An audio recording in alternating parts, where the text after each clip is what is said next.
ദേവിയുടെ debut film തന്നെ Sathyan Anthikad Sreenivasan കൂട്ടുകെട്ടിലാണ്. Sreeni sir എഴുതി സത്യൻ അന്തിക്കാട് സാറ് സംവിധാനം ചെയ്ത് ഫഹദ് നായകനായൊരു ചിത്രത്തിലൂടെയാണ് അരങ്ങേറ്റം വരുന്നത്.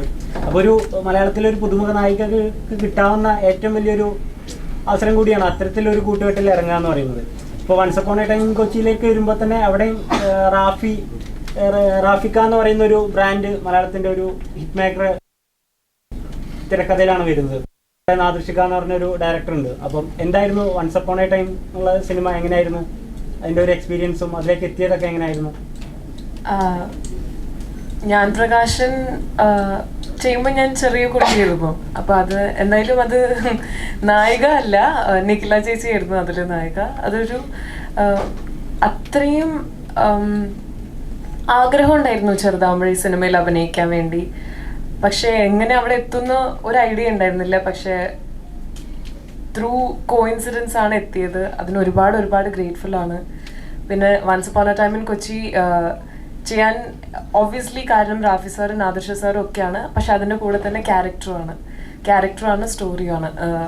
ജാനകി എന്ന് പറയുന്ന കുട്ടിയുടെ motifs are very very very interesting.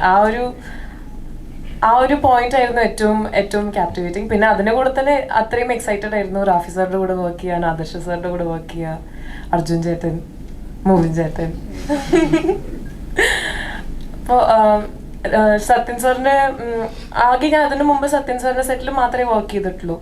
അതാണെങ്കിൽ വീട് പോലെ എല്ലാവരും കഥയൊക്കെ പറഞ്ഞ് ഒരു കുഞ്ഞു കുട്ടീനെ പോലെ തന്നെയായിരുന്നു അവരൊക്കെ നോക്കിക്കൊണ്ടിരുന്നായിരുന്നു. അപ്പൊ എനിക്ക് അറിഞ്ഞൂടായിരുന്നു എങ്ങനെയാണ് വേറൊരു സെറ്റ് എങ്ങനെയാ വർക്ക് ചെയ്യുക, ഒന്നും അറിഞ്ഞൂടായിരുന്നു. അപ്പോൾ ഭയങ്കര സിമിലർ ആണ് ആക്ച്വലി. അതേപോലെ തന്നെ കഥയാണെങ്കിലും സംസാരമാണെങ്കിലും കളിയും ചിരിയൊക്കെ ആയി അതെനിക്ക് ഒരുപാട് കംഫർട്ടബിൾ ആയിരുന്നു. ആ ഒരു പോയിന്റും ഒരുപാട് ഹെൽപ്പ് ചെയ്തു അത്രയും കംഫർട്ടബിളായി ആക്ട് ചെയ്യാൻ വേണ്ടി. സാറാണെങ്കിലും റാഫി സാറാണെങ്കിലും ഒരുപാട് തമാശയും ചിരിയും. എനിക്ക് ഈ കഥ കേൾക്കാനാണ് ഏറ്റവും ഇഷ്ടം. അപ്പോൾ കഥ എവിടെയുണ്ടോ അവിടെയാണ് ഞാൻ പോയിരിക്കുക. അപ്പോൾ അത് പറയുമ്പോഴാണ് ഇന്നസെന്റ് അങ്കിളിനൊക്കെ ഒരുപാട് ഓർമ്മ വരുന്നത്. ഒരുപാട് കഥ പറയായിരുന്നു ഇന്നസെന്റ് അങ്കിളും സെറ്റിലായപ്പോൾ. ആ കഥ കേൾക്കാൻ വേണ്ടി ഞാൻ പോയിരിക്കും. അതേ സെയിം സിറ്റുവേഷൻ ആണ് ഇവിടെയും. നാദർഷ സാർ ഒരുപാട് മുന്നത്തെ കാലത്തെ കഥ പറയും. സാറ് ആക്ട് ചെയ്ത് തുടങ്ങിയ പാട്ടിൻ്റെയും സാറിൻ്റെ ട്രാവൽസിനെ പറ്റി ഒക്കെ പറയും. റാഫി സാർ ആണെങ്കിൽ ഒരുപാട് പണ്ടത്തെ സിനിമയിൽ ആ ഒരു പോയിന്റ് ഓഫ് വ്യൂ ഉണ്ട്. എന്താണെന്ന് വെച്ചാൽ നമ്മൾ ചെറുതാകുമ്പോഴേ കാണുന്ന മൂവീസാണ്, പക്ഷെ അതിൻ്റെ ബാക്കിൽ എന്താ നടക്കുന്നതെന്ന് ഇപ്പോൾ ഒന്നില്ലെങ്കിലും ബിഹൈൻഡ് ദ സീൻസ് വീഡിയോസ് ഉണ്ട്, സ്റ്റോറീസ്, ആൾക്കാരെ ഇൻ്റർവ്യൂസ് പറയുന്നുണ്ട്.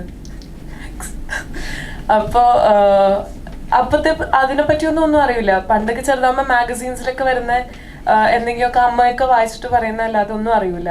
ആ കഥ ഇവരുടെ അടുത്ത് നിന്ന് ഡയറക്റ്റ്ലി കേൾക്കുമ്പോൾ അതൊരു വേറെ എക്സ്പീരിയൻസ് തന്നെയാണ്. റാഫി സാർ ആണെങ്കിൽ പഞ്ചാബി ഹൗസിൻ്റെ ഒക്കെ ബിഹൈൻഡ് ദ സീൻസ് കുറേ കഥകളൊക്കെ പറയും. ഭയങ്കര എക്സൈറ്റിംഗ് ആണ് ആ ഒരു എക്സ്പീരിയൻസ് തന്നെ. അത്രയും ഞാൻ ഗ്രേറ്റ്ഫുൾ ആണ്, അത്രയും ഹാപ്പിയാണ്. അത്രയും താങ്ക് യു.